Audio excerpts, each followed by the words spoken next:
In 1912, workers digging beneath the Vanderbilt family's Fifth Avenue mansion made a discovery that would never appear in any newspaper. No headline announced what they found. No photograph captured the moment. And for over a century, what lay beneath one of America's most famous addresses remained buried under layers of silence, money, and careful misdirection. The date was March 17th, 1912, a Sunday. The construction crew wasn't supposed to be working, but deadlines were tight, and the Vanderbilt estate manager had authorized overtime at double the normal rate. 7 men descended into the foundation excavation armed with pickaxes, shovels, and kerosene lanterns. Their task appeared straightforward: shore up the northeastern corner where engineers had detected settling that threatened the mansion's structural integrity. What they found, instead, would haunt 3 of those 7 men for the rest of their lives. The other 4 took their silence to the grave, either by choice or by pressure. We can only speculate about today. But the 3 who talked, even in hushed conversations with family decades later, painted a picture of something that shouldn't have existed beneath a private residence, something that revealed the true nature of how concentrated wealth operated in America's Gilded Age. The Vanderbilt name represented American success in its purest form.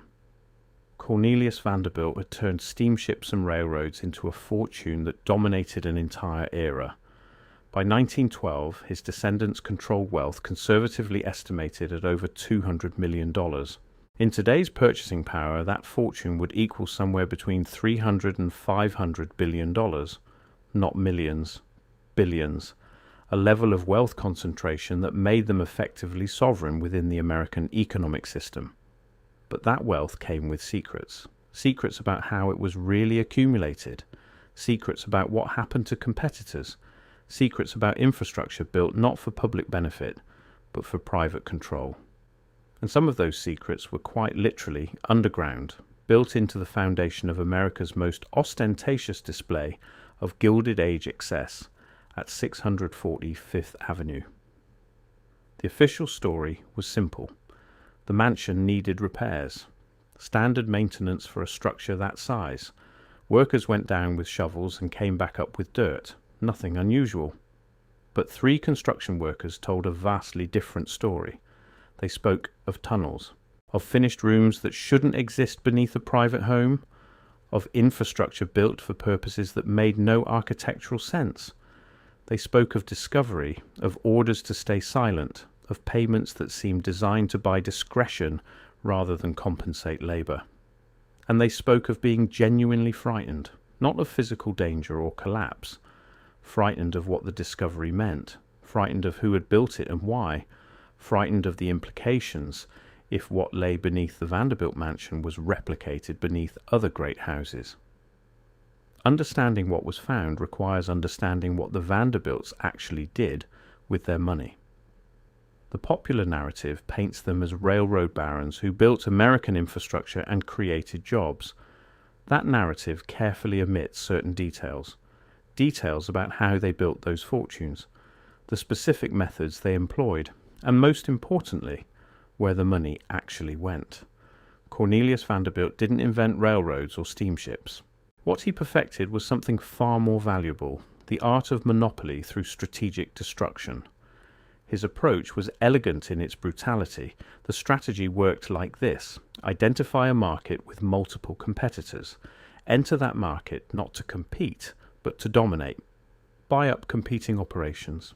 Then systematically destroy the competitors you didn't buy, not by outcompeting them through better service or innovation, but by making their operations literally impossible to conduct. In the 1860s, Vanderbilt gained control of the New York Central Railroad. Within months, every competing line faced mysterious catastrophes: equipment failures at precisely the worst moments, sudden labor shortages when workers were offered higher wages to abandon their posts, inexplicable accidents that shut down operations for weeks at critical times. Bridges collapsed on competing routes. Telegraph lines serving rival companies went dead when communication would have prevented disaster. Freight mysteriously arrived, damaged, or didn't arrive at all, devastating businesses that depended on those competitor lines. Customers who used competing railroads found their shipments delayed, misdirected, or lost entirely. The pattern repeated across every market Vanderbilt entered: steamship lines, ferry services, railroad routes from New York to Chicago, and the pattern left a paper trail, though not in newspapers or public records. That trail existed in private correspondence, in account books that never made it to public filings, in testimony from workers who suddenly found themselves unemployed when they asked too many questions. By 1877, when Cornelius Vanderbilt died, he'd accumulated over $100 million. To put that in perspective, the entire United States government's annual budget in 1877 was less than $250 million.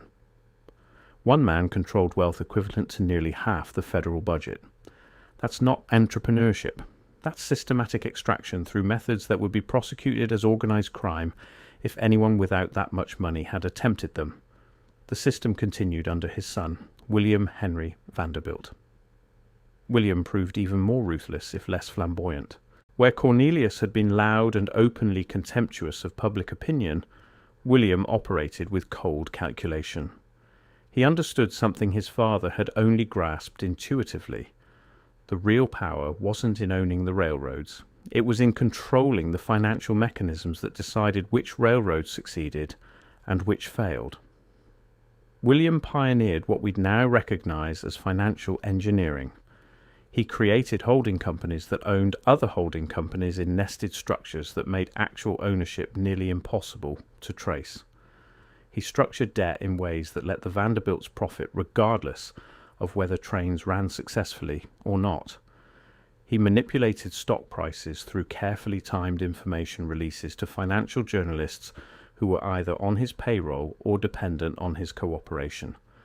He understood leverage before the term entered common vocabulary. Controlling critical infrastructure nodes gave him power far beyond simple ownership. If you controlled the rail bridge across the Hudson River, you didn't need to own every rail line. You just charged whatever fees the market would bear. If competitors complained, they could build their own bridge. Except regulatory capture meant permits for competing bridges were mysteriously delayed or denied. William turned the railroad business from transportation into financial extraction. Stock watering was refined to an art form. Assets would be valued at 5 times their actual worth. Stock issued based on inflated valuations, and investors would buy shares thinking they were getting legitimate equity when they were funding the family's consolidation of power. This is where revisionist economic history becomes necessary. The standard telling claims the Vanderbilts built American infrastructure, but closer examination reveals they built a control system disguised as infrastructure. Railways didn't just move goods and people, they moved capital. They created winners and losers in real estate markets by determining which towns got rail access. They decided which industries could ship affordably. They determined which cities grew and which withered. And the Vanderbilts could determine all these outcomes before anyone else even knew the decisions were being made. William Henry Vanderbilt famously told a reporter in 1882, "The public be damned, I'm working for my stockholders." The quote scandalized newspapers, but it revealed the operating philosophy. The public wasn't the customer. The public was the resource being harvested. Between 1877 and 1885, William doubled the family fortune from 100 million to over 200 million, not through innovation, through manipulation of freight rates, strategic bankruptcies of competing lines, and financial instruments we'd recognize as derivatives trading. That fortune needed somewhere to go. Some went into the mansion at 640 Fifth Avenue. Construction began in 1879 and finished in 1882. The public cost was reported as $3 million, an astronomical sum that would equal nearly 100 million today. But 3 million was merely the official number. The actual expenditure was never disclosed, and for good reason. The mansion was designed as a statement, 137 rooms spread across 4 floors occupying an entire Manhattan block. Marble imported from Carrara, Italy. Woodwork carved by European craftsmen. Art collections worth millions more. Every surface chosen to communicate one message: The Vanderbilts existed on a different plane from ordinary humanity. But the real investment wasn't in what visitors could see. The foundation went far deeper than necessary. Workers excavated 40 feet down in some places, when 20 would have been sufficient, even accounting for Manhattan's uneven bedrock. The official explanation was stability. The Vanderbilts were building for generations, but experienced builders questioned the excessive depth, some openly, most quietly. Those who questioned too loudly found work difficult to secure afterward. Word spread, don't ask uncomfortable questions about projects for the extremely wealthy. What was built in that excessive depth became clear only to a select few. The mansion featured a coal delivery system, as all large homes did. Coal came in through street-level chutes and was stored in basement bunkers. But the coal bunkers at 645th Avenue connected to chambers that extended far beyond the property line. Not by a few feet, by dozens of yards, running under the street itself and connecting to adjacent properties in ways that violated every building code and property law. This wasn't discovered immediately upon completion. The original workers who built these features during the 1879 to 1882 construction period were sworn to strict secrecy through employment contracts that threatened ruinous legal consequences for any disclosure. Many of those workers were immigrants who understood that speaking out would mean not just losing their jobs, but facing potential deportation or blacklisting that would make employment anywhere in New York impossible. The secret held remarkably well for 3 full decades.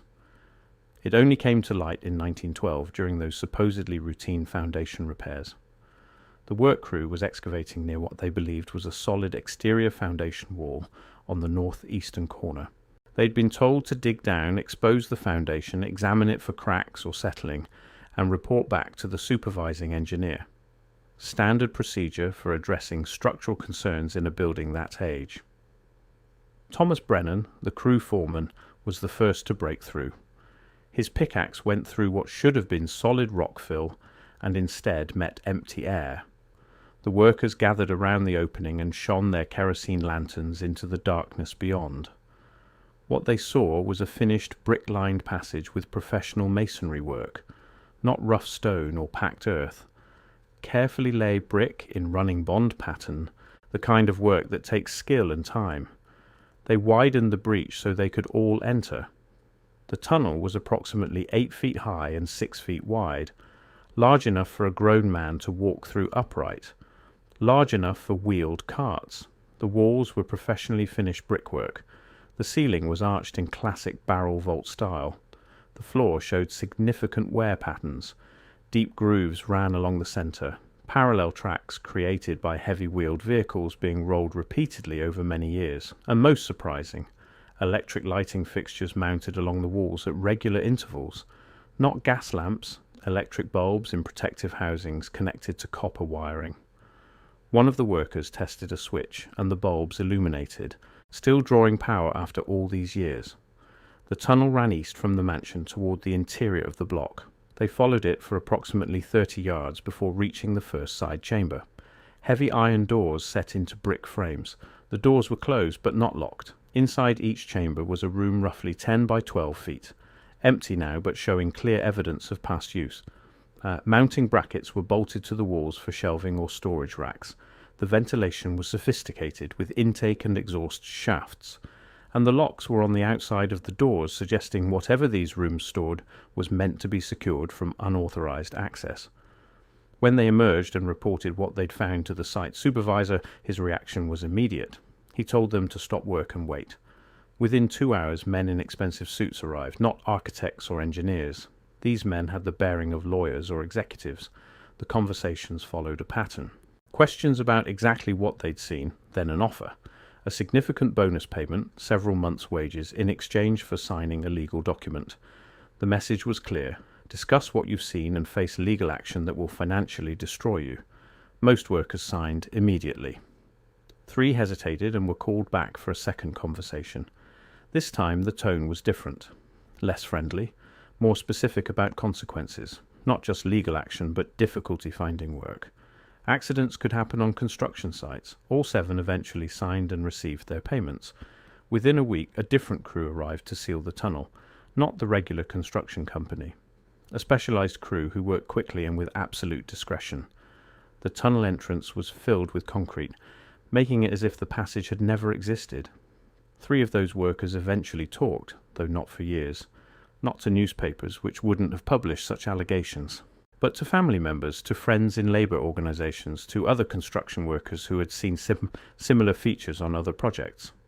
And slowly, a pattern emerged. The richest families in New York had built an underground infrastructure that mirrored the one above ground. Tunnels connecting properties, storage chambers built far beyond any legitimate need, ventilation and lighting systems indicating regular use. And they'd done it in plain sight, hidden beneath mundane explanations of coal storage and foundation work that no one questioned.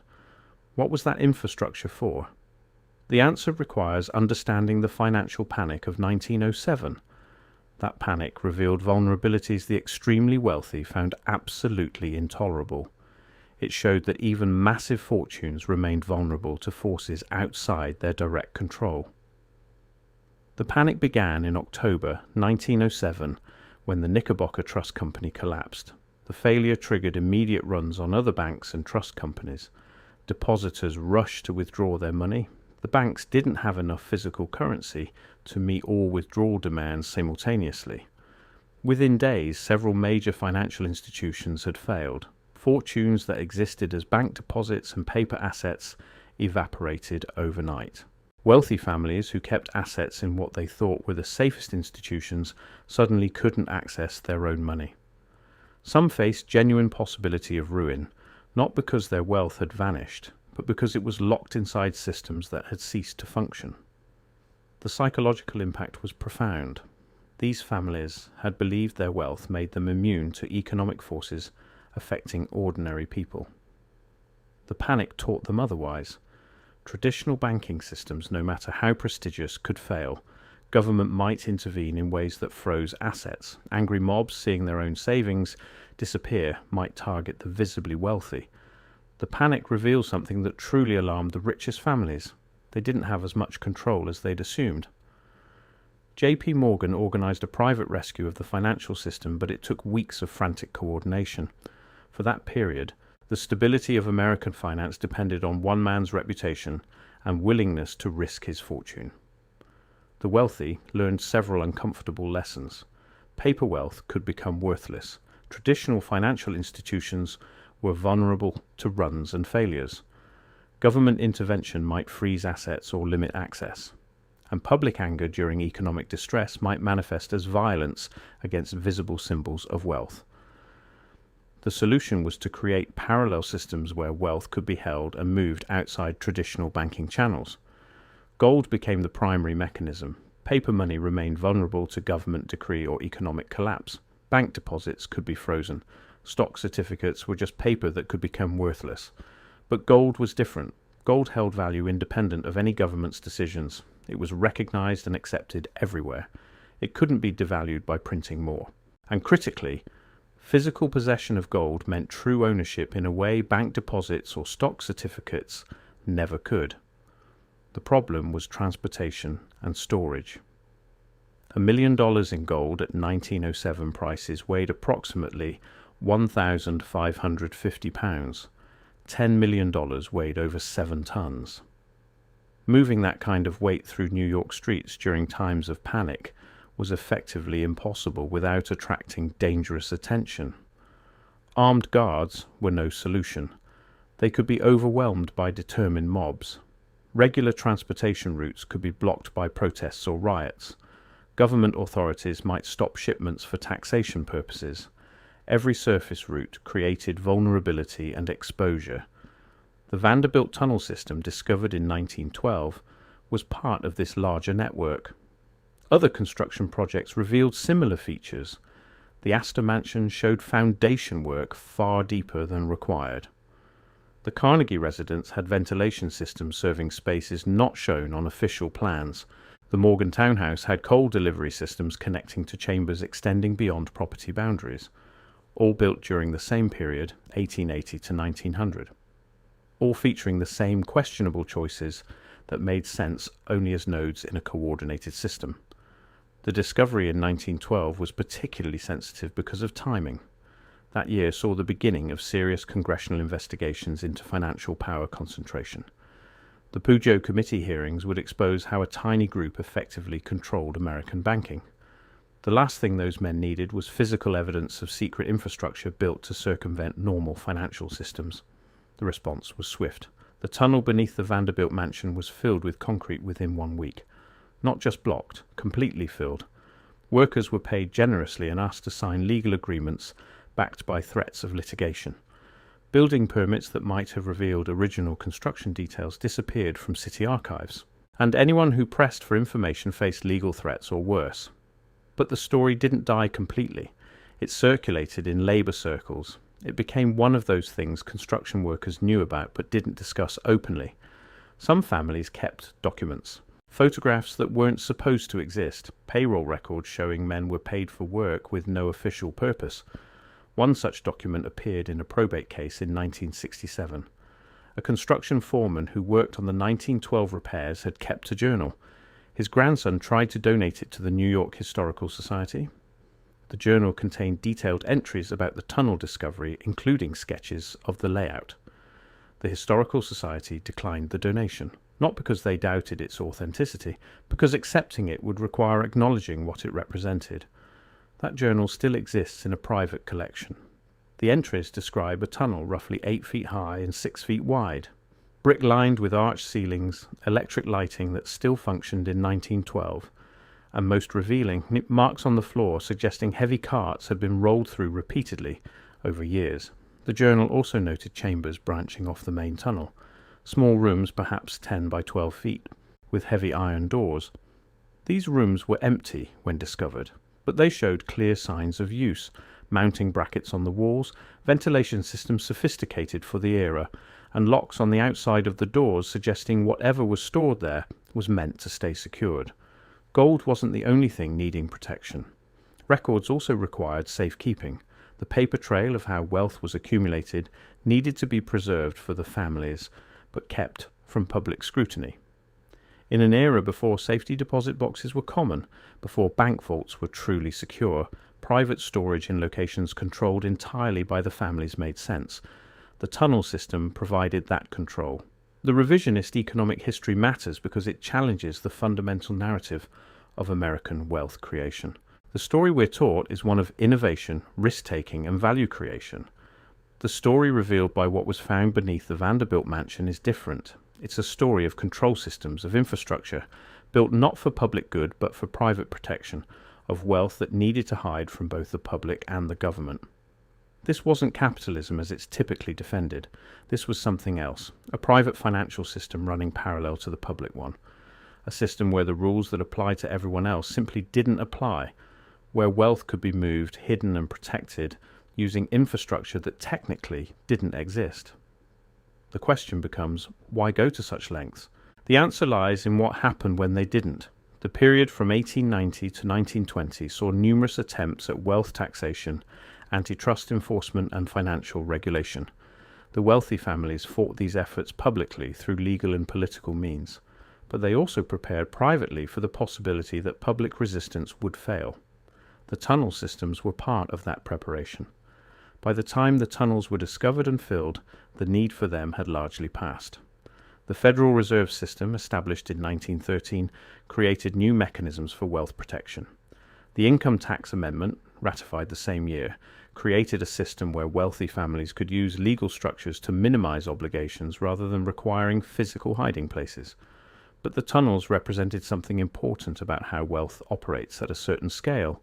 It creates its own infrastructure, it writes its own rules, and it builds systems that exist in the shadows of public institutions, neither fully visible nor completely hidden. The Vanderbilt mansion was demolished in 1927. The family had moved on. The land was worth more than the building, and perhaps most importantly, the foundation had served its purpose. When workers demolished the structure, they found the coal bunkers filled with concrete. The tunnel entrances had been thoroughly sealed. The evidence had been erased as completely as possible. But erasure isn't elimination. Stories persist, documents survive, and occasionally during construction projects in that area, workers still find things that don't make architectural sense. Brick walls where there should be bedrock, ventilation shafts serving no existing structure, mysteries that are carefully noted, quietly filled, and never officially explained. The broader system represented by those tunnels continued in other forms: Swiss bank accounts, offshore tax havens, shell corporations. The mechanisms evolved, but the principle remained. Wealth above a certain threshold requires infrastructure outside normal systems. The Vanderbilt tunnels were just one early physical manifestation. What makes this revisionist history rather than conspiracy theory is the evidence. Construction records that exist show expenditures that don't match visible results. Testimony from workers, while scattered, follows consistent patterns. Architectural features, when examined by modern engineers, reveal design choices that only make sense if structures had purposes beyond official functions.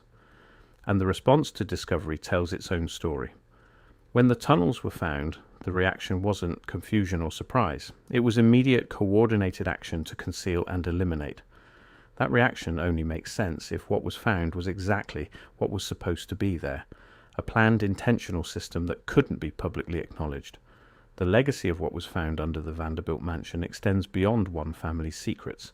It raises questions about how wealth operates at the highest levels, about what infrastructure exists that we don't see, about systems built not through public processes but through private decisions by those with sufficient resources to build their own reality. The modern financial system is vastly more complex than in 1912. Wealth moves electronically rather than through physical tunnels. But the principle remains. At certain levels of wealth, the rules governing everyone else become optional. Systems can be built privately. Infrastructure can exist in shadows. And when that infrastructure is discovered, the response is not explanation, but elimination of evidence. The workers who discovered the Vanderbilt tunnels understood they'd found something significant. They also understood that significance made them vulnerable. Most stayed quiet. Those who didn't face consequences that made silence seem wise, and the tunnel was filled, the records destroyed, the story buried under concrete and careful forgetting. But stories survive. They circulate in diminished form. They become rumors that everyone knows but no one can prove. And occasionally, when evidence surfaces or enough time passes, they become something more. Not quite history because they lack full documentation, but not myth either, because too many pieces fit together too well.